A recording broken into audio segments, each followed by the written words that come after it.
ഇന്ത്യയിലും വിദേശത്തും ഒരുപോലെ പ്രശസ്തമായ റോസ് കൈമ ബിരിയാണി റൈസിന്റെ കൺസ്യൂമർ പാക്കറ്റുകൾ കോഴിക്കോട്ട് പുറത്തിറക്കി. ബർദമാൻ അഗ്രോ പ്രോഡക്ട്സ് കമ്പനി ചെയർമാനും മാനേജിംഗ് ഡയറക്ടറുമായ ഷെയ്ഖ് റബിയുൽ ഹഖ് ലോഞ്ചിംഗ് നിർവഹിച്ചു. ഇന്റർനാഷണൽ മാർക്കറ്റിലേക്കുള്ള ബർദമാൻ റോസ് റൈസ് ബാഗിന്റെയും ഇന്ത്യൻ മാർക്കറ്റിലേക്കുള്ള റോസ് കൈമ റൈസ് ബാഗിന്റെയും 1 കിലോയുടെയും 5 കിലോയുടെയും കൺസ്യൂമർ പാക്കറ്റുകളാണ് കോഴിക്കോട് നടന്ന ചടങ്ങിൽ ലോഞ്ച് ചെയ്തത്.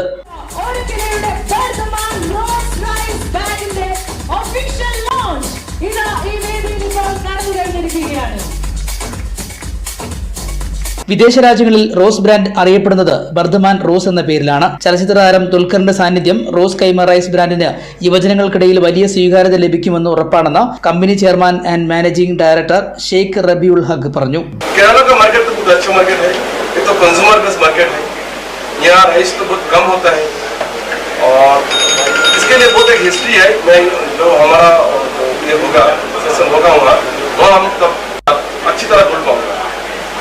ഉയർന്ന ഗുണനിലവാരമുള്ള റോസ് കൈമ റൈസ് വിതരണം ചെയ്യുന്നുണ്ട്. ഉപഭോക്താക്കൾക്ക് പ്രീമിയം ഗുണമേന്മയുള്ള അരി ഉൽപ്പന്നങ്ങൾ എത്തിക്കുക എന്ന ലക്ഷ്യത്തോടെയാണ് ബർദമാൻ അഗ്രോ പ്രൊഡക്റ്റ് പ്രവർത്തിക്കുന്നത്. നാരായണ ചന്ദ്ര മൈതി, സോമനാഥ് മൈതി, മുഹമ്മദ് രക്കീബ്, ശ്രീമതി ഭട്ട്, അബ്ദുൾ ഷുക്കൂർ, നൌഷാദ് CV, രോഹിത് നായർ, ഷാഹിർ CK തുടങ്ങിയവർ സംബന്ധിച്ചു. ജീവൻ ന്യൂസ്, കോഴിക്കോട്.